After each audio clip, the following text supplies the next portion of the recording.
What's going on, guys? Welcome back to another Nick 4K video. Today we're checking out a video from Braden Alberti, and his title of the video is Concerns for the MCU's Future. Now, as we may all have seen, the MCU is kind of on a really weird path. Ever since Endgame, the MCU kind of feels like it's on rocky footing. Does it want to be more comical? Does it want to be more hardcore? Does it want to do movies? Does it want to do TV shows? It kind of doesn't really know what it wants to do. And if you don't have a plan, then you don't have that plan to execute. And therefore, if you don't execute the plan, you don't make money. And the MCU is feeling it. So today's video, we'll be checking out Braden's thoughts on it, and I'll be giving my ideas on his thoughts as well. So if you guys enjoy this video, want to see more like this, I have a ton of other videos. Go check out my other videos for more fun. With that said, let's begin. Usually on this channel, I often like to discuss either the MCU's past or current failures, and how they came to be. But today, I think it'd be good to walk through some of their future endeavors, so that we can get an idea of what to expect from them in the coming years. The reason for this being that I don't think their future looks very bright, and I think it'd be worthwhile to share my concerns. And where better to start this Doomer discussion than to cover Doom himself.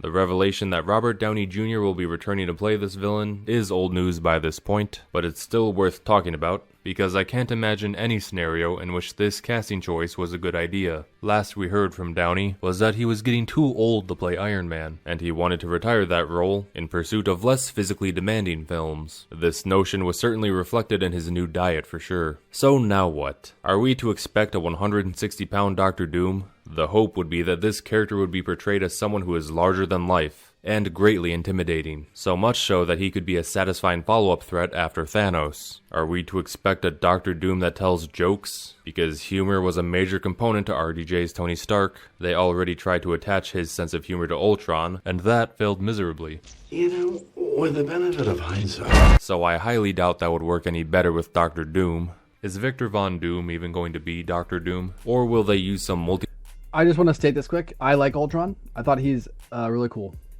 I like the way that they made him more comical. The fact that he did take on more of like a RDJ personalities based on the fact that in this universe, you know, Tony did make Ultron. So it's one of those things where like, I like that. I thought that was really cool. I might be the only person who thinks that, but I thought Ultron was awesome. And I think as time has gone on, Age of Ultron is a better movie than it was when it first came out. I think it's actually better than the first Avengers movie. I know the first Avengers movie is technically more important for the entire universe, but yeah, I dig the second one more. I think this had better chemistry between all the characters and stuff, but I don't know. That might just be me, like I said. That was just a little hot take. Let's get back into the video. multiverse BS to make him Tony Stark 2.0. From what Marvel has revealed already, Von Doom will apparently exist as his own character, but now we'll have to wait and see how they explain why this new guy looks exactly like this entirely unrelated other guy who is dead. But I think these are all questions that most fans would rather not have to ask in the first place. It is unnecessarily messy and convoluted. RDJ was great as Tony Stark, but Victor Von Doom is an entirely different character, and I'm not so sure that Downey has it in him to transform himself to such a degree as to make this convincing. For Dr. Doom, you would want someone with a deep voice, a stoic, regal personality, an imposing stature, a story with a serious tone. On paper, this casting choice isn't really a good fit at all. Moreover, shouldn't we expect Dr. Doom to be a long-term character with a multi-film saga? Is Robert Downey Jr. actually going to make another major commitment like that? I guess if the pay is good, then why not? But on the flip side, why is Marvel wasting stupid amounts of money to keep this guy around when this move is entirely unnecessary? The announcement really gave the impression that Kevin Feige and the heads of Marvel truly don't know why their films were ever successful. They think that we just have this unconditional love for RDJ for whatever reason, so they think they can just wheel him out to do anything, and we'll just sit there and clap like thoughtless seals, because his mere existence is enough. The sad thing is, this is actually true for several of you out there. I just hope that at least the majority of you have higher standards than that by this point. If it were up to me, I would approach the casting for Dr. Doom with the same mentality that was used for Darth Vader. Now, what I mean when I say that is that they could get a relatively unknown actor who can actually deliver on the imposing physicality of the role, and if he can't speak well, then pair him up with a legendary voice actor. This shouldn't be too difficult to pull off, because if you portray Doom correctly, then we won't end up needing to see his face much at all. I think that one major mistake that Hollywood and even society at large makes way too often is attributing way more importance on actors than they actually deserve. Don't get me wrong, it is nice to see a familiar face perform their role well, but with how many Jokers and Batmen that have come and gone over the years, I find it obnoxious that most people haven't realized just how replaceable actors are. More often than not, a great actor can't save a terrible film. Though conversely, a skilled director can bring a good performance out of just about anyone. There are hundreds of iconic roles out there that have been brought to life by previously unknown actors who became household names overnight. On the contrary, there are also many roles that got ruined because some stupid A-lister got brought in to play themselves, regardless of how poorly they fit the character that they are meant to play. What's worse is that these people get paid incredibly stupid amounts of money to do this sort of thing. I'm extremely concerned that this very problem will occur when RDJ plays Doom, and with how important of a role this is, I think that botching this could be the final nail in the MCU's coffin. And speaking of overpaid actors, did you hear that Pedro Pascal is set to play Mr. Fantastic? Okay, so before we jump into the Fantastic Four, I think it's a Hail Mary. I think that Marvel, they put a lot of their bets on Jonathan Majors, and then all that stuff happened to him. And even though now he's been like dropped from all the suits and stuff, and he's technically a free man again, he can do it. They don't want to get involved with him anymore. So they put a lot of their investment into Kang with the idea of Doom being after Kang. But unfortunately, all that stuff happened and Disney got cold feet. They dropped him. So my theory is this. They just took the idea for what they were going to do with Doom in the future and they just squished it forward, right? They cut the Kang universe in half and they squished the Doom forward and took the spot like that. And so my theory is that Doom's going to show up. He's going to kill all the Kangs right in the very beginning when we see him. And it's just going to be like, okay, Kang's gone now. And, you know, that whole threat we were setting up, turns out Doom is the big threat type of thing. So they're probably going to do something along those lines. And like I said, with it being a Hail Mary, Marvel wants to win. And Robert Downey Jr. is, you know, he's the face. Or at least he was the face of the MCU.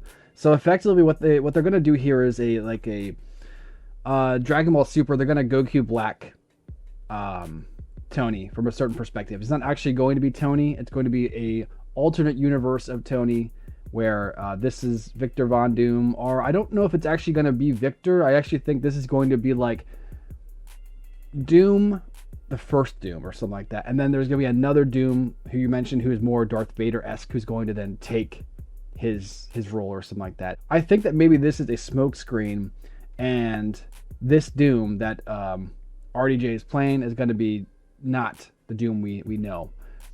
I don't know, just speculation, but I think they're going to do something along those lines. Great film they deserve. There was that 2015 snafu where the director tried to make a completely different movie under the same name, then got mad when the studio meddled like crazy to stop him, but ultimately created an even worse disaster. Before that, we had the mid-2000s films, which would probably be considered masterpieces by today's standards, though if the industry was still competent, these movies would be accurately described as incredibly mediocre, especially in the villain department, with angsty charmed actor Dr. Doom and Fart Cloud Galactus. And before that, there was that one film we don't talk about.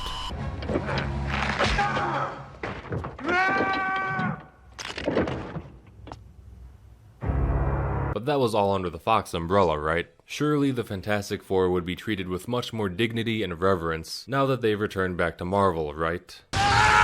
Well, I am certainly skeptical, that's for sure. The closest thing we got to a legitimate Fantastic Four movie was The Incredibles. I mentioned Pedro Pascal a moment ago, and I find him to be a contributor to that actor problem I mentioned earlier. Mainly due to the fact that for the second season of The Mandalorian, Pedro Pascal threatened to walk out on the show if he wasn't allowed to show his face more often. I see this as a major red flag, because up to that point in time, the Mandalorian's character had a religious desire to preserve his identity and never show his face. It was a major component of that story. Knowing that Pedro has these demands tells me that he cares very little about getting immersed in the roles that he plays, and instead is more concerned about getting headshots for his portfolio. A great actor can transform to fit any role. Well, I actually heard something that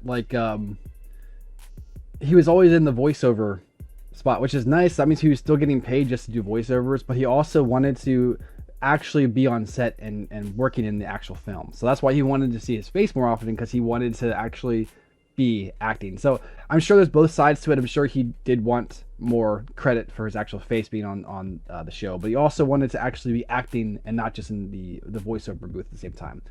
I could see both arguments. I think it is both arguments, but I don't know. Pedro Pascal transforms his roles to fit himself. So if this is the guy they want to play the lead in this well-established story with a long and beloved history, well, consider me unexcited. Not to mention, he doesn't resemble Mr. Fantastic in look or personality all that much as is. John Krasinski would have been a much better pick, and everyone was all on board for that, until they ruined it.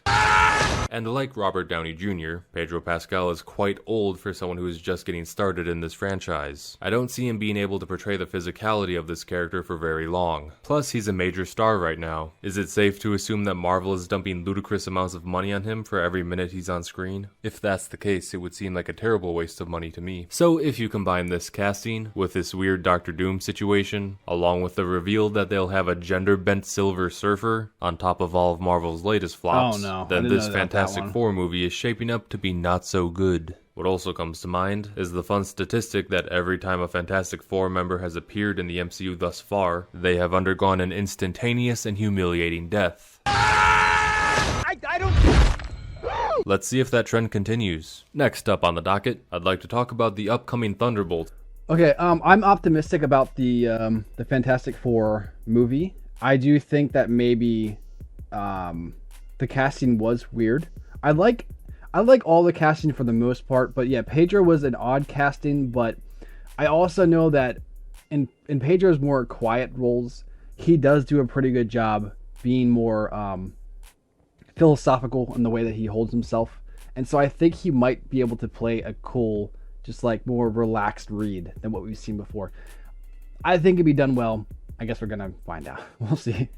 This movie. Boy howdy, this doesn't look too good. This movie is being made way too late, and the story they're telling isn't even related to the title of the film in any way. For those who don't know, the Thunderbolts are basically Marvel's equivalent to the Suicide Squad, in that they are a team of villains being forced to fight crime on behalf of the government. Their most notable appearance was in Marvel's Civil War, where Team Iron Man made the wildly controversial move of recruiting supervillains to bolster their numbers. Some of the more notable members of the Thunderbolts include Max Gargan's Venom, Lady Deathstrike, Baron Zemo, Bullseye, and Doc Ock, amongst others, with Norman Osborn pulling the strings behind the scenes. None of these people will be in the movie, of course. In fact, the movie won't really have any villains on its roster whatsoever. So, what the fuck is the point? These poor excuses for Taskmaster and Ghost were technically villains in their previous films, but they were portrayed as misunderstood victims, without a hint of real malicious intent. But more importantly, who gives a shit about them? Aside from Bucky, this team is made up of the most lifeless, uncompelling, unexciting characters that the MCU could have assembled. No one is going to be drawn to the theater because they're just so excited to see Yelena Belova. I don't get my period, dipshit.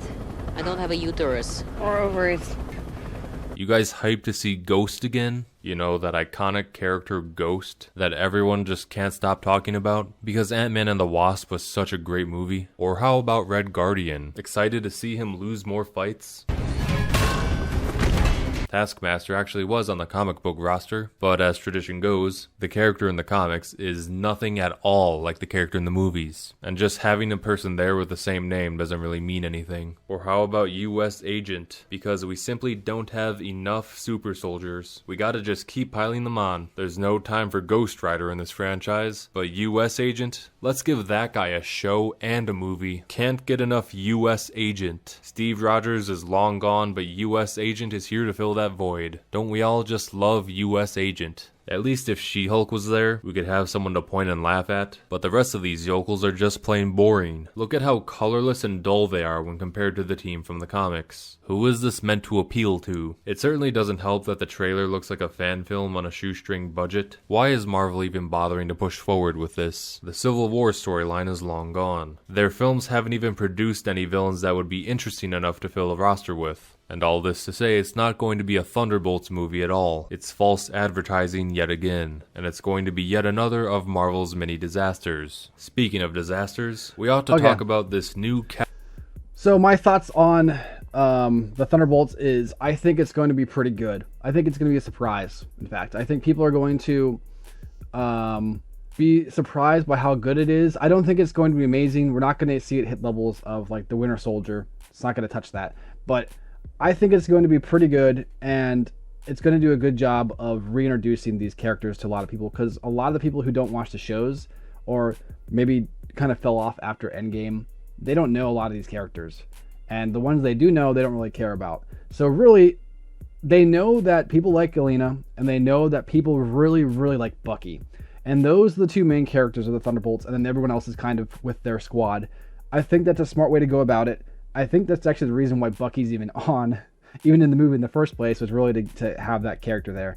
I'm the type of guy where, like, my 4 favorite characters were, like, Tony, Steve, Thor, and Bucky. Those are my 4 boys. You know what I'm saying? So 2 of them are gone.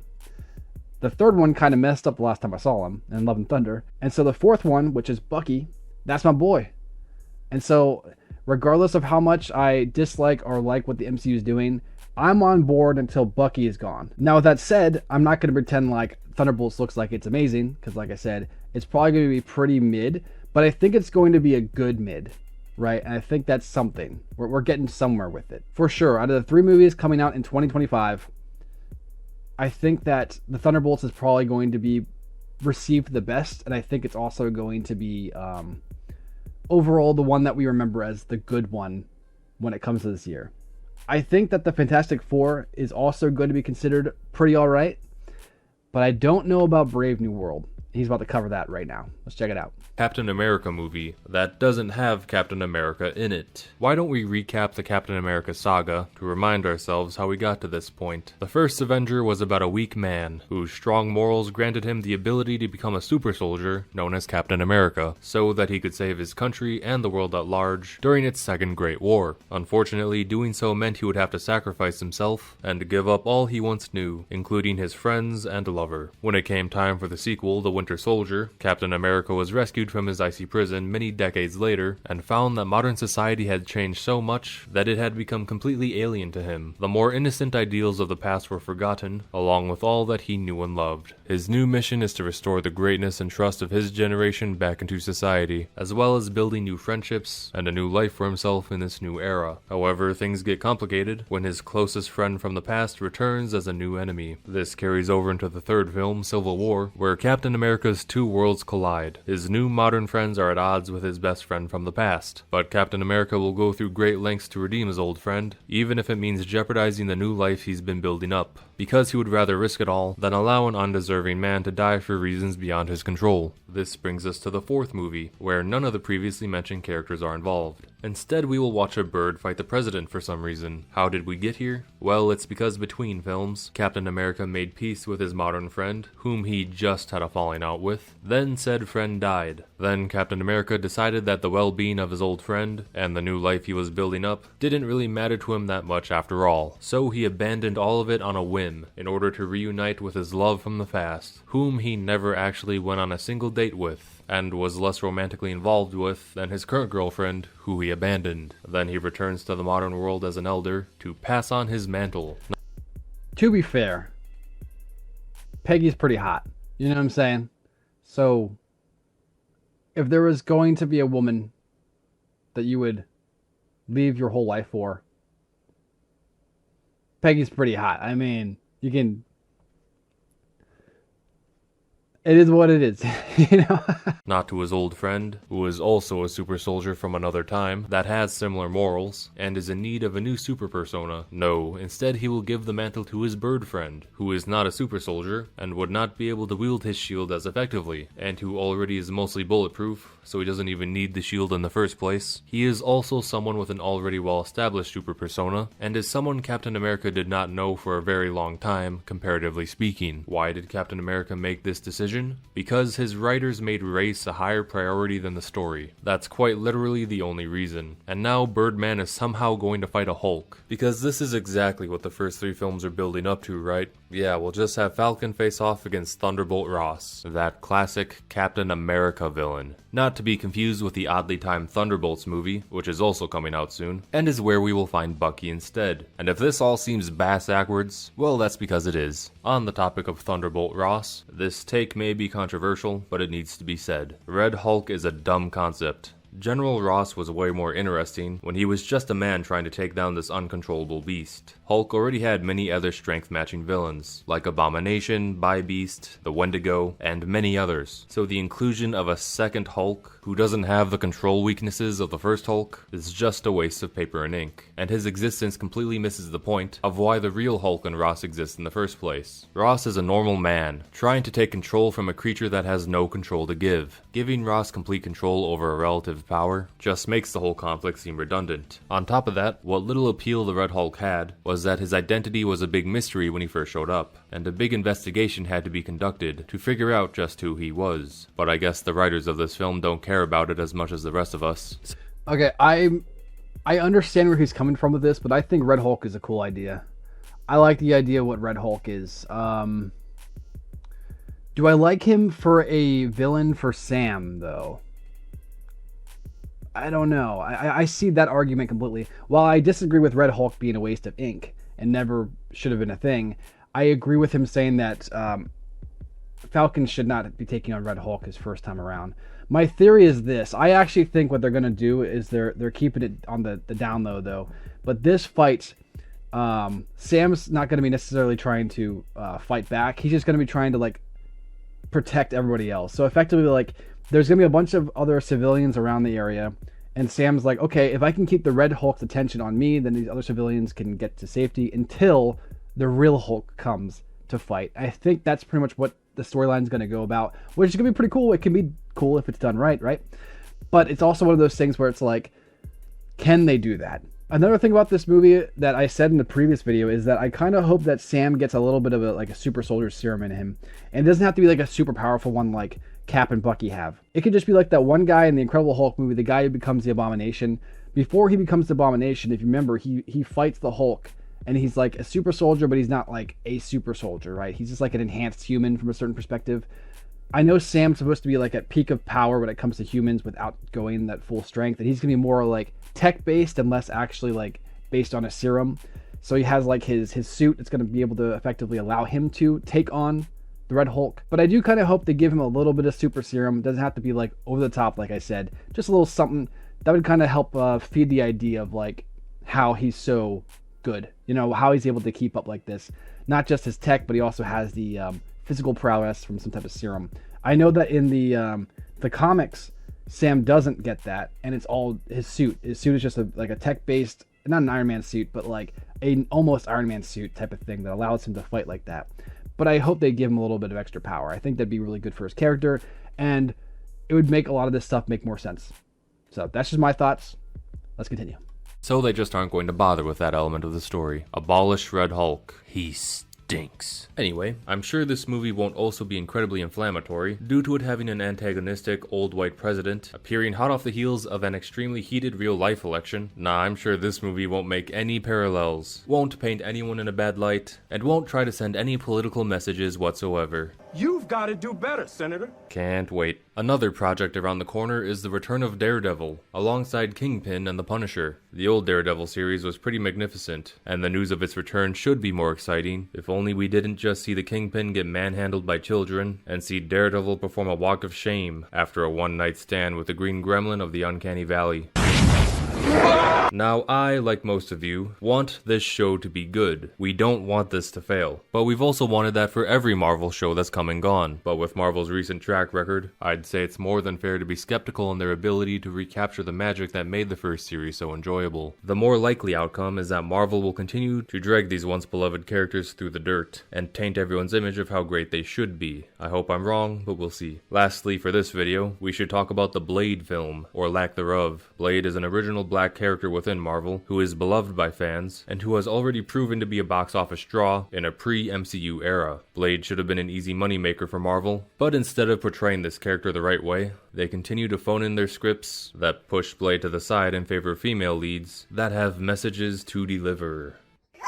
Thankfully, at least some people behind the scenes have some lick of common sense, because this crap is getting shut down and indefinitely postponed until they can allegedly deliver the quality that this film deserves. But now that means instead of an easy win, in the name of controversy-free diversity, we are now just left with the second best Captain Falcon. Falcon kick! So in conclusion, it would seem that Marvel has yet to learn from their ongoing failures. Their post-Endgame efforts have been atrocious. They seem to have gotten so big that they made the mistake of thinking they could do no wrong, but now they don't even remember how they got big in the first place. I used to be a lifelong fan of this company, as I'm sure most of you watching were as well, but after every flop that comes and goes with each new year, the hope that Marvel can turn things around grows ever slimmer. Maybe they'll figure it out someday, but that day doesn't seem to be approaching anytime soon. Yeah, so my thoughts on the TV shows are, I don't really watch TV shows, so I don't really care about it, but I'm sure some people have different ideas on them, but I'd like to see something Blade-wise. That'd be cool, but I guess we'll see. So there you go, guys. Thanks, Braden, for an awesome video. Make sure to check out his channel. I'll leave a link to that in the description below. The MCU is scary for this next year. I'm going to stay optimistic, though. Like I said, I'm really only in it for the movies.